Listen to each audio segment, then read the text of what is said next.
اللہ وبرکاتہ۔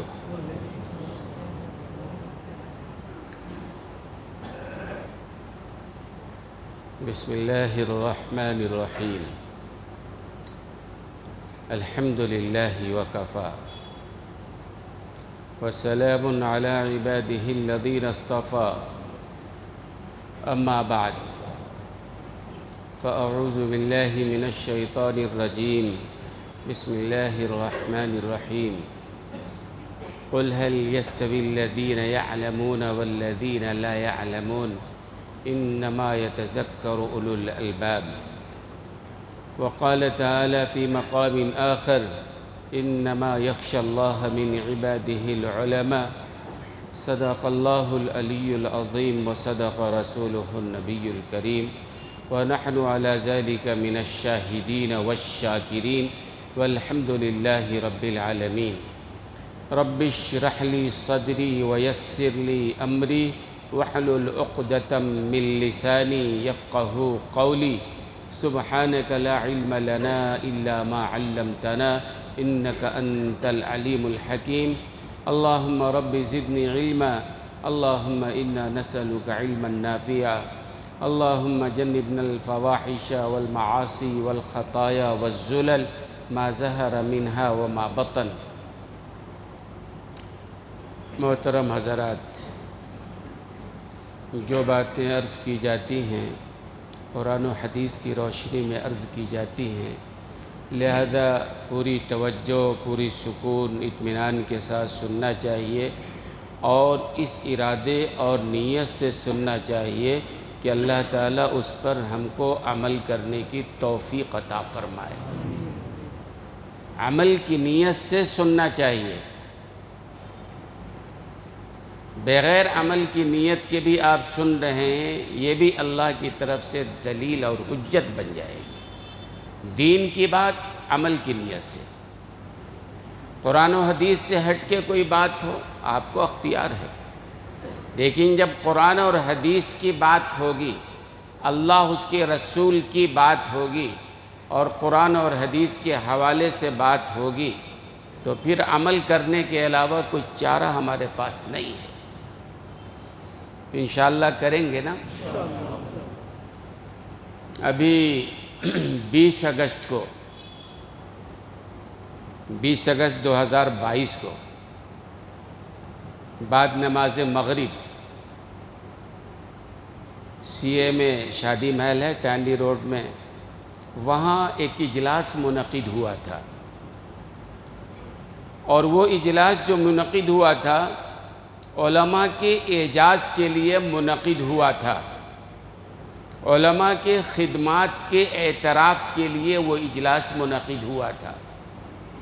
حضرت امیر شریعت حضرت مولانا صغیر احمد صاحب رشادی دامت برکاتہم کی صدارت میں وہ اجلاس منعقد ہوا تھا، اور شہر کے ان علماء کو ایوارڈ دینے کے لیے، اعزاز دینے کے لیے، ان کے خدمات کے اعتراف کے لیے منتخب کیا گیا تھا، جن کی تقریباً پوری زندگی انہوں نے ممبر و محراب میں، مسجد و مدرسے میں، درس و تدریس میں، وعظ و نصیحت میں، دینی خدمات میں پوری زندگی انہوں نے صرف کر دیا۔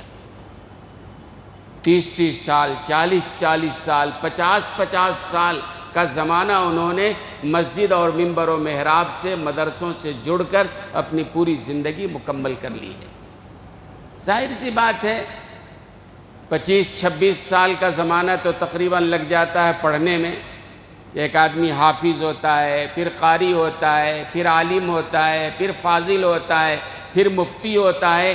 یہ سب کورس کرنے کے لیے تقریباً 24، 25، 26 سال، 2-4 سال آگے پیچھے لگ جاتا ہے۔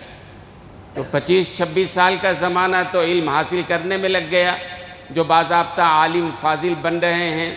پھر اس کے بعد 30 سال، 35 سال، 40 سال انہوں نے دینی خدمات میں لگا دیا۔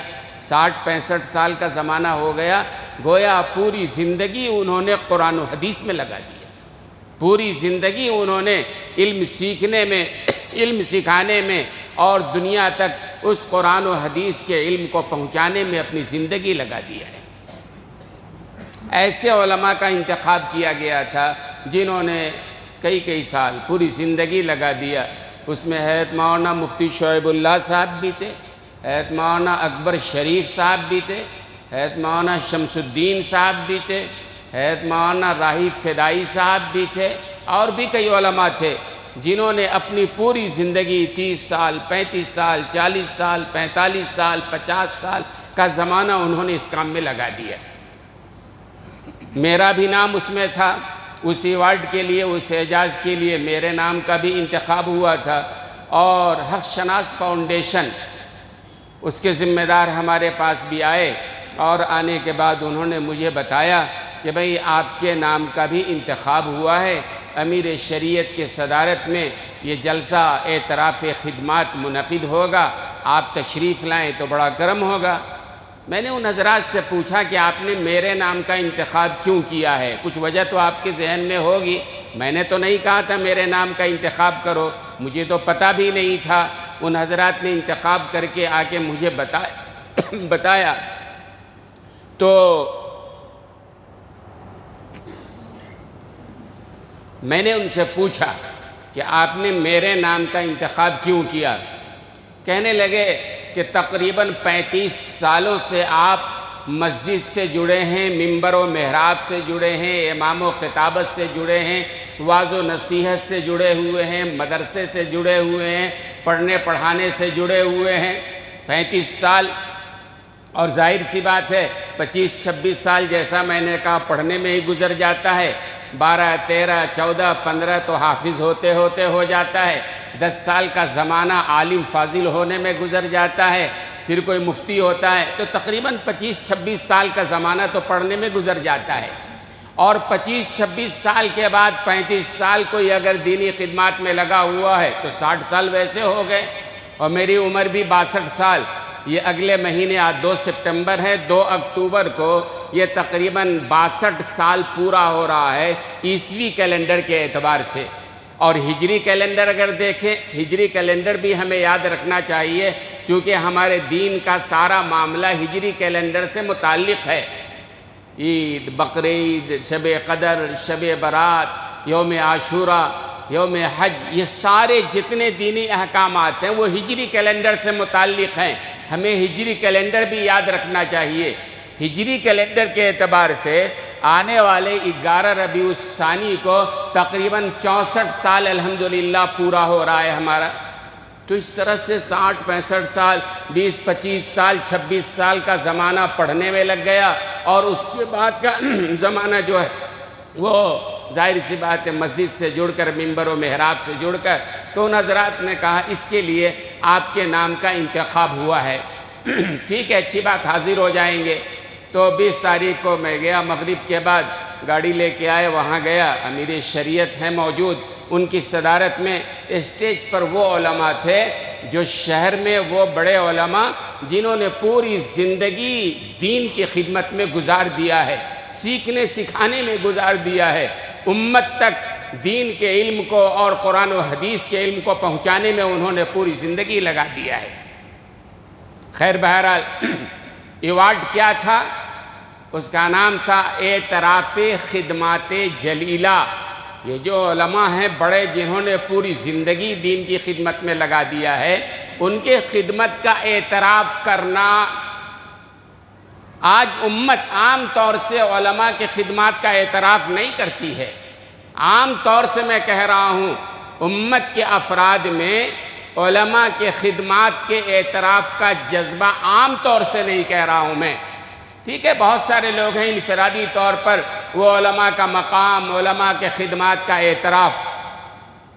تو وہاں اس لیے منعقد کیا گیا کہ آج کے دور میں اصل میں ایک کوشش ہو رہی ہے کہ علماء سے عوام کے رشتے کو ختم کیا جائے، علماء عوام کے درمیان رشتے کو کاٹا جائے، علماء اور عوام کے درمیان نفرت کا ماحول لایا جائے. بہت سارے لوگ ایسے ہیں جو علماء سے بغض رکھنے والے ہیں اور علماء سے جو ہے ان کے دل میں نفرت ہے. علماء پر جب ان کی زبان کھلتی ہے تو تنقید کے لیے علماء ان کے لیے آسان ہیں، اور مصلیوں کے لیے بیچارے امام صاحب بڑے آسان ہیں، مؤذن صاحب بڑے آسان ہیں. خطیب صاحب بڑے آسان ہیں، ان سے بڑھ کے اور کون ہے؟ تو چونکہ آج ایک عام ماحول یہ ہو رہا ہے کہ علماء اور امت کے درمیان کھائی پیدا کی جائے، علماء اور امت کے رشتے کو ختم کیا جائے، اس لیے ضرورت ہے کہ عوام کو یہ بتایا جائے کہ بھئی علماء کا مقام کیا ہے، ان کے خدمات کا اعتراف کیا جائے۔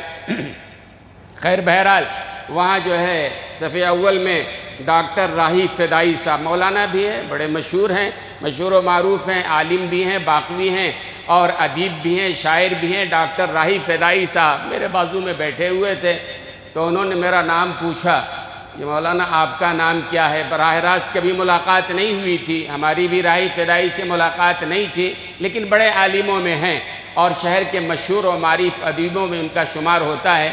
میں نے بتایا میرا نام محمد اسلام انجم ہے۔ پھر میں نے ان سے پوچھا حضرت آپ کا نام ہے؟ کہنے لگے راہی فدائی۔ میں نے کہا حضرت جانتا تو ہوں لیکن کبھی ملاقات نہیں ہوئی تھی۔ تو میں بتا رہا ہوں، اس کے بعد راہی فدائی صاحب نے کہا مولانا میں آپ کو جانتا ہوں اور میں نے آپ کی تقریر کو سنا ہے، ماشاءاللہ آپ بہت اچھی تقریر کرتے ہیں۔ میں ان کی بات نقل کر رہا ہوں۔ تو میں نے پوچھا کہ میری تقریر آپ نے کہاں سن لیا؟ ذہن میں تھا شاید یوٹیوب پہ آتا ہے، وہاں سے انہوں نے سنا ہوگا۔ کہنے لگے نہیں یوٹیوب پر نہیں سنا ہے، بلکہ آپ کی مسجد میں نے آپ کی پوری تقریر، جمعہ کی تقریر سنا ہے۔ میں نے کہا ماشاءاللہ کب آخر؟ کہنے لگے امیر شریعت حضرت مولانا اشرف علی صاحب جب باحیات تھے تو حضرت امیر شریعت کے ساتھ حضرت امیر شریعت تھے اور میں دونوں نے مل کر آپ کی مسجد میں ہم دونوں نے آپ کے پورے جمعہ کی تقریر کو سنا ہے۔ میں نے کہا مجھے کیسے نہیں معلوم ہوا امیر شریعت آئے ہوں اور جمعہ کے بیان میں ہوں؟ کہنے لگے عمدن ہم لوگ گئے تھے اور عمدن ایک دیوار کے پیچھے کونے میں چھپ کے ہم دونوں بیٹھے تھے، سننے کے ارادے سے ہی آئے تھے۔ ماشاءاللہ آپ کی آواز میں بڑی مٹھاس ہے، بہت اچھی تقریر ہے، راہی فدائی صاحب نے کہا۔ اور پھر ایوارڈ دینے کے بعد جو علماء تھے سب کو، کسی کو 2 منٹ کا، کسی کو 5 منٹ کا، مشکل سے 10 منٹ، سب سے زیادہ کسی کو وقت ملا ہوگا کہ اپنے اپنی باتوں کو ظاہر کریں۔ تو ڈاکٹر راہی فدائی صاحب نے جو بات کہی وہ میں نقل کرتا ہوں، پھر اپنی بات آگے عرض کروں گا۔ ڈاکٹر راہی فدائی صاحب کو جب مائک ملا تو انہوں نے کہا کہ میں ایک مورخ ہوں، اپنے بارے میں کہا انہوں نے میں ایک مورخ ہوں، تاریخ کا طالب علم ہوں، تاریخ پر میری نظر ہے، میں نے تاریخ پڑھا ہے اور تاریخ میں ہے کہ اندلس، ہسپانیہ، اسپین جس کا نام ہے، جہاں مسلمانوں نے 800 سال تک حکومت کی اور بڑے شان و شوکت کے ساتھ حکومت کی، اسپین میں ایسا کیا ہوا کہ مسلمانوں کا نام و نشان مٹا دیا گیا، سارے کے سارے مسلمان کو ختم کر دیا گیا، یا تو وہ عیسائی بن گئے یا سمندر میں ڈبا دیے گئے یا جلا دیے گئے یا جلا وطن کر دیے گئے، پورا اسپین خالی ہو گیا۔ جہاں 800 سال مسلمانوں نے حکومت کیا وہاں مسلمانوں کے ساتھ ایسا معاملہ ہوا، کیوں ہوا؟ تو ڈاکٹر صاحب نے کہا میں نے جو تاریخ پڑھا ہے تو تاریخ کی یہ سچائی کتابوں کے اندر موجود ہے کہ جس زمانے میں یہ ہوا تھا اس کے پہلے سے بڑی کوشش سے اسپین میں یہ ہو رہی تھی وہاں علماء اور عوام کے رشتے کو توڑا جائے، علماء عوام کے درمیان نفرت پیدا کیا جائے، لہذا اس نفرت کی وجہ سے، اسے ٹوٹنے کی وجہ سے اور بھی اسباب تھے، ان کی جڑیں کھوکھلی ہو گئی تھی، لیکن ایک سبب یہ بھی تھا کہ علماء اور عوام کے رشتے کو توڑ دیا گیا تھا، آپس میں بدگمانی پیدا کر دی گئی تھی، نتیجے میں اللہ کا یہ عذاب آیا اور پورا اسپین جو ہے مسلمانوں سے خالی ہو گیا، ان کو جلا دیا گیا، سمندر میں بہا دیا گیا یا ان کو بہرحال وہاں سے جلا وطن ہونے پہ مجبور کیا گیا۔ یہ انہوں نے تاریخ بتائی۔ دوستو اور بزرگوں، آج بھی صورتحال یہ ہے کہ مختلف انداز سے علماء سے بیزار کیا جا رہا ہے۔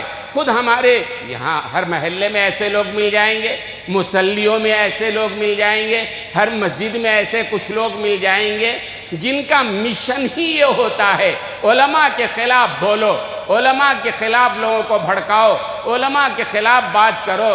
اللہ کے بندے کبھی غور کیا ہے جن علماء سے آپ دین سیکھ رہے ہو، جن علماء سے آپ قرآن و حدیث سیکھ رہے ہو، پیدائش ہوتی ہے بچے کی تو علماء سے اذان دلواتے ہو، نکاح کی ضرورت ہوتی ہے علماء سے نکاح پڑھواتے ہو، موت ہوتی ہے تو انہی سے جنازہ پڑھواتے ہو، پوری زندگی علماء سے فائدہ اٹھاتے ہو، اور مسجد کے باہر جا کر انہی علماء کو گالیاں دیتے ہو، انہی کی برائیاں کرتے ہو، انہی پر تنقید کرتے ہو۔ اللہ کے بندے یہ کیا ہے آخر سوچو۔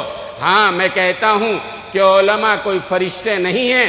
آپ نے اگر یہ سمجھا ہے کہ علماء فرشتے ہیں، یہ غلطی آپ کی ہے۔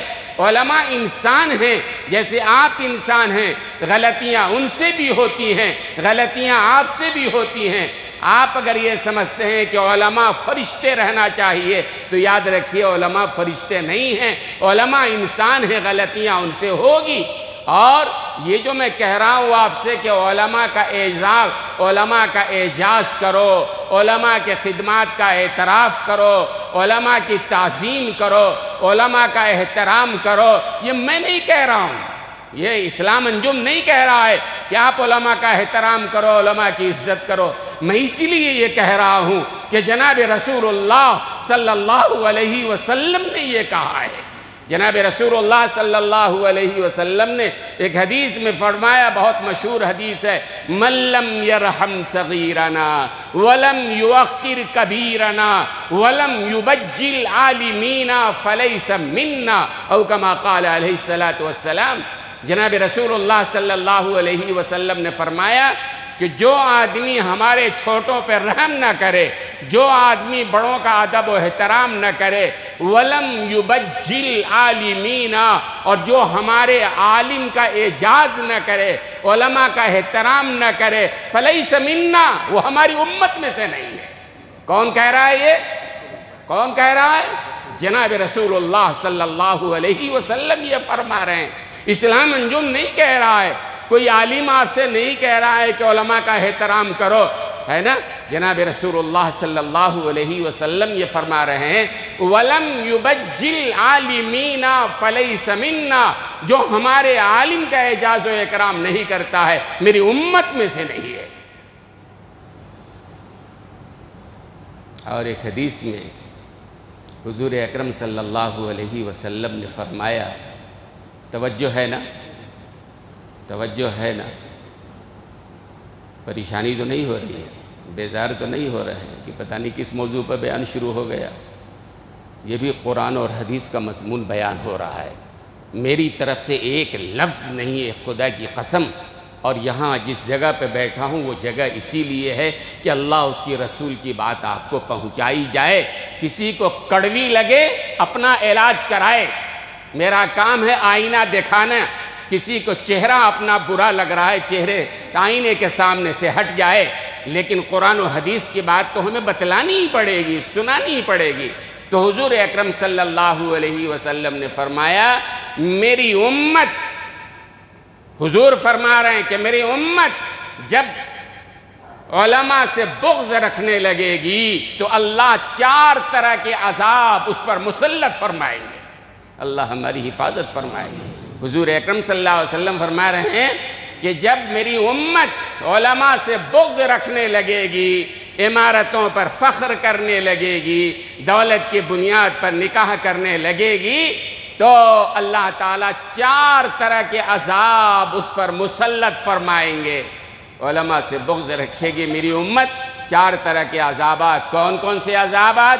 قحط سالی کا عذاب اس پر آئے گا، سیلاب طوفان کا عذاب اس پر آئے گا، مظالم حکمرانوں کی طرف سے، بادشاہوں کی طرف سے ظلم ڈھایا جائے گا، حکام خیانت دار بنیں گے، اور دشمنوں کی طرف سے پے در پے حملے کیے جائیں گے۔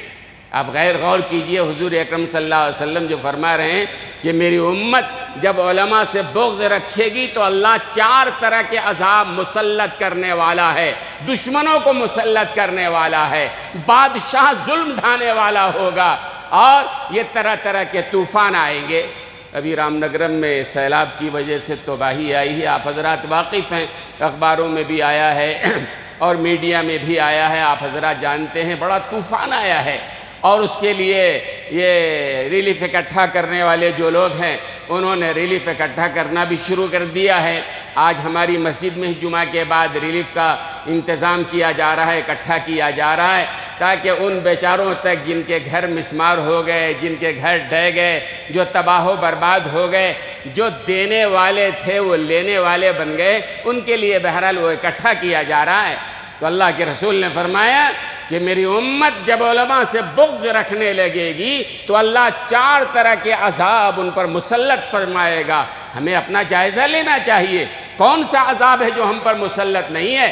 کہیں طوفان آ رہا ہے، کہیں سیلاب آ رہا ہے، اور بادشاہ کی طرف سے ظلم ڈھایا جا رہا ہے، حکومت کے جو حکمراں کے حکام ہیں وہ خیانت دار ہیں، اور دشمنوں کا پے در پے حملہ مسلمانوں پہ ہو رہا ہے۔ نہ مسلمانوں کے جان و مال کی کوئی اہمیت ہے، نہ ان کی عزت و آبرو کی اہمیت ہے۔ جہاں جب چاہا، جس پر چاہا بلڈوزر چلا دیا، چاہے وہ گھر ہو، مدرسہ ہو، جاں ہو۔ آج مسلمانوں کی کوئی اہمیت نہیں ہے، دشمنوں کے پے در پے حملے ہو رہے ہیں۔ تو ایک بات تو یہ فرمایا ڈاکٹر راہی فدائی نے کہ اسپین میں اتنا بڑا جو مسئلہ کھڑا ہوا تھا، امت اور علماء کو توڑ دیا گیا تھا۔ بات سمپل سے سمجھ میں آ رہی ہے، اگر آپ کے دل میں اپنے علماء سے بغض آ جائے گا تو پھر وہ جو بات کہیں گے آپ کے دل و دماغ میں اترنے والی ہے نہیں نا۔ ارے مختلف بات، شیطان نے پہلے ہی دل و دماغ میں وہ کچڑا بھر دیا ہے اور غبار بھر دیا ہے کہ یہ صحیح لوگ نہیں ہیں، تو ظاہر سی بات ہے اس کے بعد ان کا اعتبار نہیں ہوگا۔ بنیاد ہے عقیدت و احترام۔ اسی لیے جناب رسول اللہ صلی اللہ علیہ وسلم نے مختلف انداز سے اس بات کو سمجھایا ہے، علماء کا مقام و مرتبہ کیا ہے۔ ایک واقعہ سنائیں گے، بات سمجھ میں آئے گی۔ سائیں توکل شاہ امبالوی رحمۃ اللہ علیہ، یہ امبالہ پنجاب میں ہے، تو امبالہ کے رہنے والے تھے سائیں توکل شاہ رحمۃ اللہ علیہ۔ بہت بڑے اللہ والے تھے، بزرگ تھے، ان کی خانقاہ تھی اور وہاں لنگر چلا کرتا تھا، کھانا پکتا تھا، لوگ آتے تھے، کھاتے تھے، مذہب کی بھی کوئی قید نہیں تھی، مسلمان ہے وہ بھی کھائے، غیر مسلم ہے وہ بھی کھائے، سکھ ہے وہ بھی کھائے، عیسائی ہے وہ بھی کھائے، انسان اگر ہے اللہ کا بندہ جو بھی ہے بھوکا ہے آئے لنگر میں آئے کھائے جائے۔ کھانا بن رہا ہے اور ہر طرح کے لوگ آ رہے ہیں، جو بھوکے ہیں، جو ضرورت مند ہیں، آتے ہیں، کھاتے ہیں، جاتے ہیں۔ ایک زمانہ تک یہ چلتا رہا۔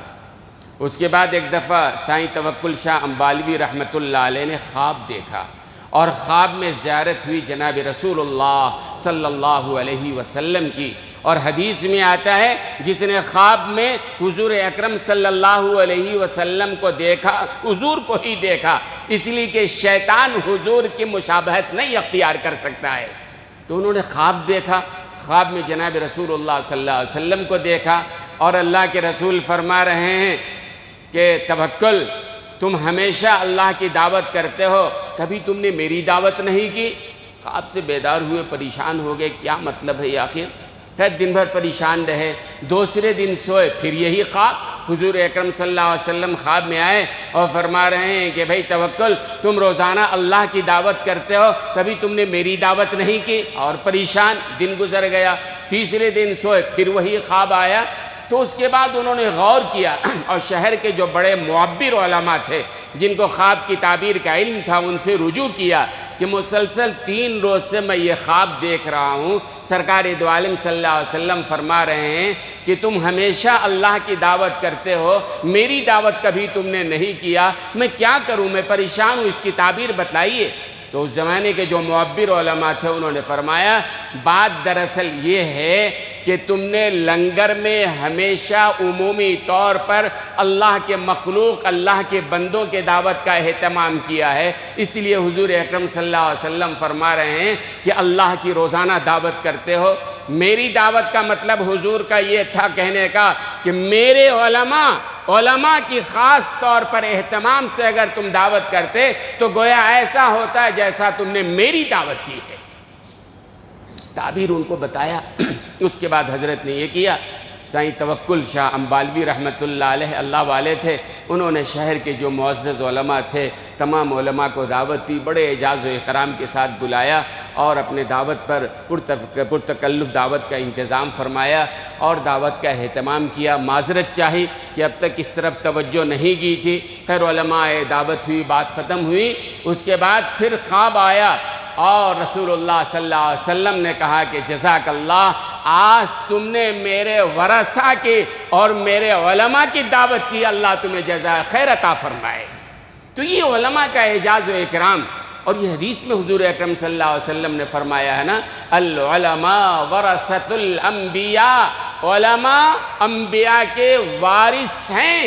یہ تو آپ جانتے ہیں نا کہ حضور اکرم صلی اللہ علیہ وسلم سے پہلے جب کبھی ظلمت آئی، جب کبھی تاریکی آئی، جب کبھی فسق و فجور بڑھا ہے، جب کبھی گناہ زیادہ ہوئے ہیں، ظلم زیادہ ہوا ہے، اللہ کا کوئی نہ کوئی نبی ضرور آیا ہے۔ یہ کہ بعد دیگرے حضرت آدم علیہ السلام آئے، حضرت نوح علیہ السلام آئے، حضرت ابراہیم علیہ السلام آئے، حضرت اسماعیل آئے، حضرت موسیٰ آئے، حضرت عیسیٰ آئے، بے شمار انبیاء کرام، 1,24,000 سے زیادہ انبیاء کرام علیہ السلام آئے۔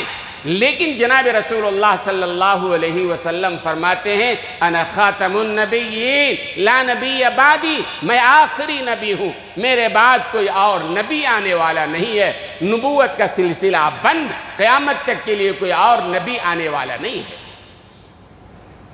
یہاں سوال پیدا ہوتا ہے نا، پہلے ظلمتیں آئیں، پہلے معاشرے میں فساد اور بگاڑ آیا تو اللہ کا کوئی نہ کوئی نبی آیا، اس نے دعوت دی، تبلیغ کیا، برائیاں ختم ہوئی، تو کیا حضور کے بعد اب دنیا میں ظلمت آنے والی نہیں ہے؟ کیا فتنہ و فساد نہیں آنے والا ہے؟ کیا برائیاں آنے والی نہیں ہیں؟ ظاہر سی بات ہے برائیوں کو تو آنا ہی آنا ہے، عریانیت کو، فحاشی کو، ہر طرح کے برائیوں کو وہ تو آنا ہی آنا ہے، اور نبی کا سلسلہ ہو گیا بند۔ تو کسی نے حضور اکرم صلی اللہ علیہ وسلم کے سامنے یہ بات رکھی، یا رسول اللہ نبوت کا سلسلہ بند ہو گیا ہے، برائیوں کا سلسلہ تو بند نہیں ہوا ہے، کیسے ہوگا آخر؟ تو اللہ کے رسول صلی اللہ علیہ وسلم نے فرمایا انبیاء کا سلسلہ اللہ نے بند کیا ہے، لیکن علماء امتی کا انبیاء بنی اسرائیل، میرے امت کے علماء جو ہوں گے وہ بنی اسرائیل کے انبیاء کی طرح ہوں گے۔ یہ علماء ہوں گے جب کبھی کوئی فساد آئے گا، جب کبھی کوئی فتنہ اٹھے گا، جب کبھی کوئی عقیدے کا بگاڑ آئے گا، جب کبھی کسی طرح کا کوئی فساد آئے گا، یہ علماء ہیں جو اس کا سدباب کریں گے۔ فرمایا میرے امت کے علماء جو ہیں بنی اسرائیل کے انبیاء کی طرح ہیں، یہ جناب رسول اللہ صلی اللہ علیہ وسلم نے فرمایا۔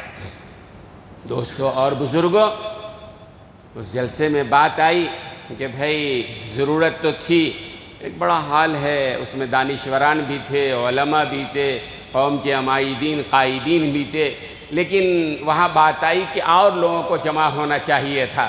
وہاں بات آئی کہ خاص طور سے مساجد کے ذمہ داروں کو جمع کرنا چاہیے، مدرسوں کے ذمہ داروں کو جمع کرنا چاہیے، مساجد کے دل و دماغ میں اور مساجد کے ذمہ داروں کے دل و دماغ میں یہ بات آنی چاہیے، علماء غلام نہیں ہیں، علماء نوکر نہیں ہیں۔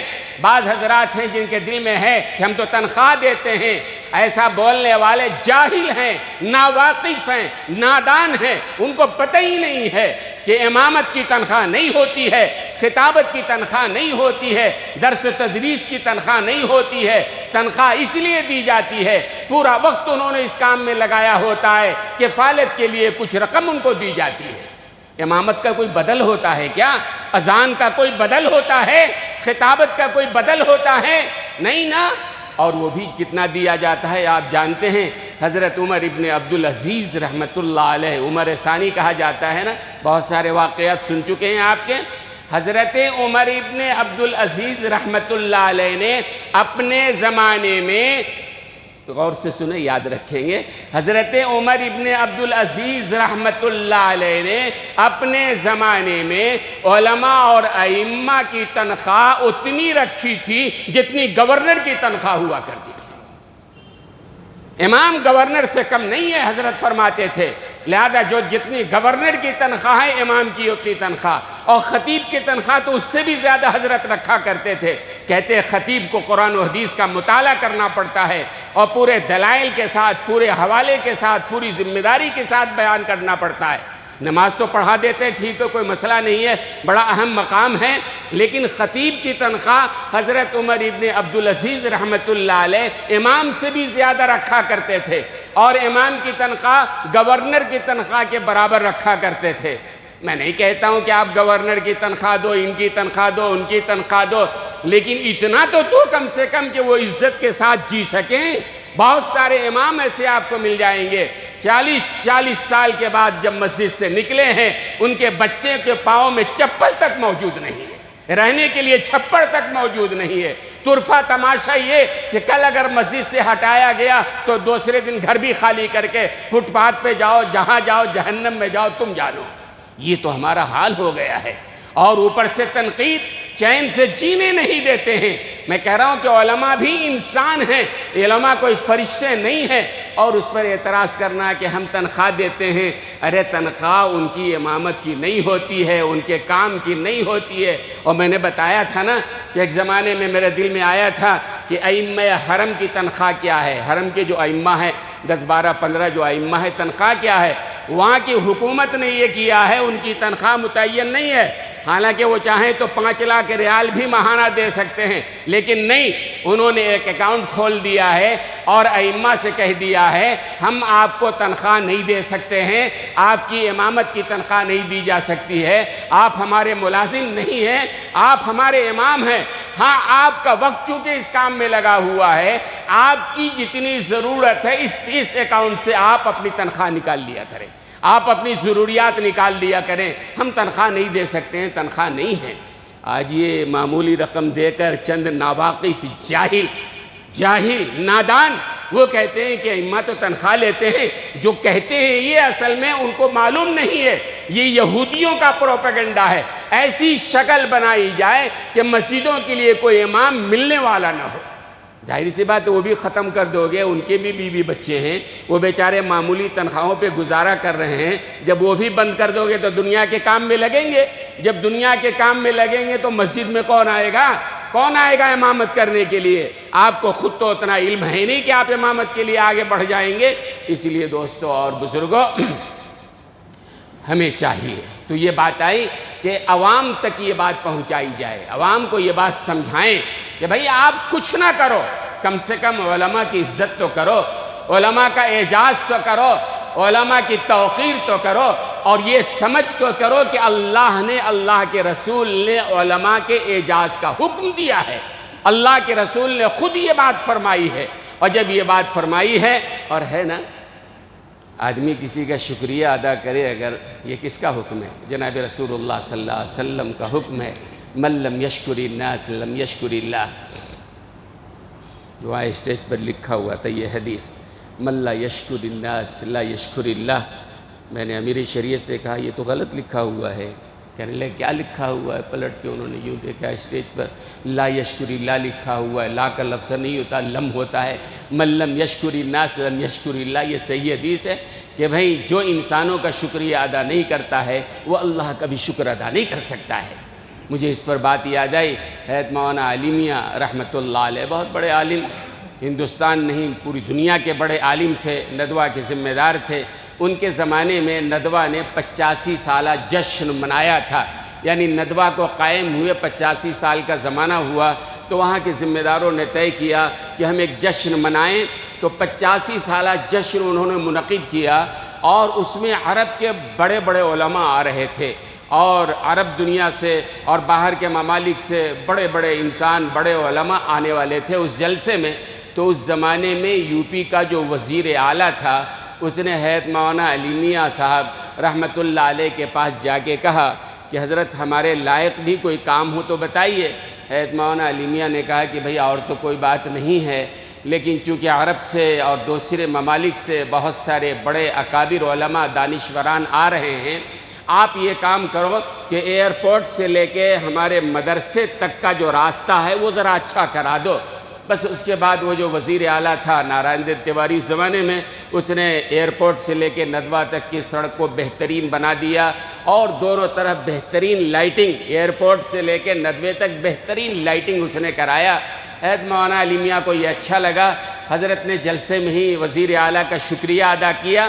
تو شکریہ ادا کیا، ہر جگہ چیمے گوئی کرنے والے لوگ ہوتے ہیں، کچھ لوگوں نے کہنا شروع کیا، اچھا الیکشن آنے والا ہے نا، ہمارے ہاں بھی الیکشن آنے والا ہے، یہ ابھی جنوری فروری مارچ کے زمانے میں غالباً الیکشن ہوگا، اور اس کے سلسلے میں امیر شریعت کی طرف سے بھی آیا ہے کہ بھائی اپنے ووٹر لسٹ میں اپنے نام کو ذرا آپ دیکھ لیجئے، جائزہ لے لیجئے، ووٹر لسٹ میں نام ہے، صحیح ہے، غلط ہے، نہیں ہے، پتہ صحیح ہے، غلط ہے، یہ آپ چیک کر لیں۔ آج کل کام چل رہا ہے، آن لائن بھی ہو رہا ہے، نہیں تو ایسی جگہوں پہ ہو رہا ہے، اس کے لیے والنٹیر بھی مل جائیں گے۔ بہرحال الیکشن ہونے والا ہے، اس سے پہلے ووٹر لسٹ کا آپ جائزہ لے لیں، کہیں ایسا نہ ہو کہ کسی سازش کے تحت آپ کا نام اس سے کہیں نکال نہ دیا گیا ہو، اس لیے جائزہ لے لیں۔ خیر ایک بات، تو وہاں الیکشن ہونے والا تھا یو پی کا، تو لوگوں نے کہا اچھا مولانا نے اس لیے وزیر اعلیٰ کا شکریہ ادا کیا ہے چونکہ الیکشن ہونے والا ہے۔ حضرت کو اطلاع ملی، حضرت دوبارہ آئے اسٹیج پر، اور حضرت نے کہا یہ وزیر اعلیٰ یو پی ہم کو کیا خرید سکیں گے، بڑے بڑے لوگ ہم کو خرید نہیں سکے ہیں، ہم بکنے والے لوگوں میں نہیں ہے کہ ہم کو کوئی خرید لے گا، لیکن بات دراصل یہ ہے کہ ہمارے قرآن میں، ہمارے حدیث میں، ہمارے آقا اور مولا جناب محمد الرسول اللہ صلی اللہ علیہ وسلم نے یہ تعلیم دی ہے، من لم یشکر الناس لم یشکر اللہ، جو انسان کا شکریہ ادا نہیں کر سکتا ہے وہ اللہ کا شکریہ کیا ادا کرے گا؟ بھئی اس بندے نے ہمارے لیے روڈ ٹھیک کروایا، لائٹنگ کروائی، شکریہ اس کا حق بنتا ہے، شریعت نے اس سے روکا نہیں ہے، ہم نے شکریہ ادا کیا ہے، باقی الیکشن سے ہم کو کچھ لینا دینا نہیں ہے۔ تو یہ حدیث بتا رہی ہے کہ ہمیں چاہیے اپنے محسنوں کا شکریہ ادا کریں۔ یہ علماء آپ کے محسن ہیں، یہ علماء ہیں، کم تنخواہوں پہ آپ کو دین کی بات بتا رہے ہیں، اور طرح طرح کے معاشرے میں جو فساد اس کے بارے میں آپ کو آگاہ کرتے رہتے ہیں، آپ کو دین سکھاتے رہتے ہیں، قرآن و حدیث کی بات سکھاتے رہتے ہیں۔ اور یاد رکھیے گا علماء کی ضرورت صرف دنیا میں نہیں ہے، مرنے کے بعد جنت میں بھی علماء کی ضرورت پڑے گی، ہے نا؟ حدیث میں موجود ہے کہ سب لوگ جنت میں چلے جائیں گے، وہاں بھی علماء کی ضرورت پیش آئے گی، اور تلاشیں گے علماء کہاں ہیں، اور علماء بتائیں گے ان کو اس موقع پر کیا کرنا ہے۔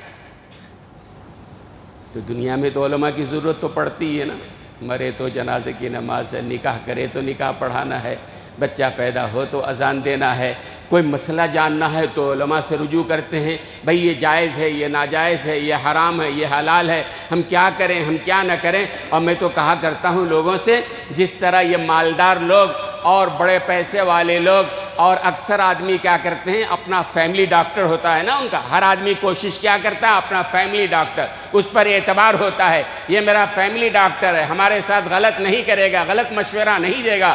بڑے لوگ اپنا فیملی لائر بھی رکھتے ہیں، ہمارا وکیل ہونا چاہیے، وہ جو بتائے گا وہ صحیح مشورہ دے گا۔ میں کہتا ہوں جس طرح فیملی ڈاکٹر آدمی رکھتا ہے، جس طرح فیملی لائر رکھتا ہے، ایسی ہی میں کہتا ہوں کہ ہر آدمی اپنا عالم بھی رکھا کرے، فیملی عالم رکھا کرے، ہر آدمی اپنا عالم جس کے اطمینان ہے، جس کو وہ سمجھتا ہے یہ واقعی عالم ہے، علم دین ہے۔ اور میں بارہا کہہ چکا ہوں کہ یاد رکھیے گا، عالم اس کا نام نہیں ہے جس کا کرتا لمبا ہو اور جس کی پگڑی ہو، جس کی داڑھی ہو، جس کی ٹوپی ہو، اس کا نام عالم نہیں ہوتا ہے، بلکہ عالم اس کو کہتے ہیں جس کی سند جناب رسول اللہ صلی اللہ علیہ وسلم سے ملتی ہو، مسلسل حضور اکرم صلی اللہ علیہ وسلم سے جس کی سند مل رہی ہو، وہ اصل میں عالم ہوتا ہے۔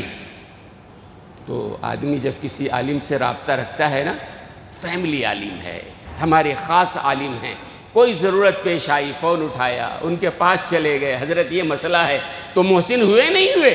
بھئی ڈاکٹر کے پاس جاتے ہو فیس دیتے ہو، لائر کے پاس جاتے ہو فیس دیتے ہو، یہ بیچارے عالم تو کوئی فیس بھی نہیں پوچھتے ہیں، دن ہو رات ہو صبح ہو شام ہو، جب ہو وقت دیکھا نہیں دیکھا، بغیر وقت دیکھے ہوئے لوگ فون کرتے ہیں۔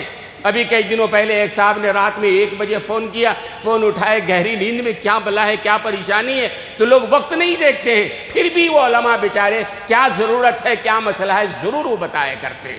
محسن ہوئے کہ نہیں ہوئے؟ بتاؤ نا ذرا، جواب دو بھائی، محسن ہوئے یا نہیں ہوئے؟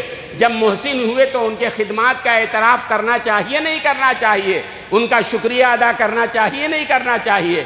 تو حق شناس فاؤنڈیشن نے یہ کام کیا کہ شہر کے علماء کو جمع کیا، انہوں نے کہا خدمات اعتراف، خدمات جلیلہ، پوری زندگی لگا دی ہے، بھئی ان کے خدمات کا اعتراف کرو۔ اور مقصد یہ تھا عوام کے دل و دماغ میں یہ بیٹھے، یہ ہمارے علماء ہیں جن کے خدمات کا ہمیں اعتراف کرنا چاہیے۔ سمجھا بھائی نا؟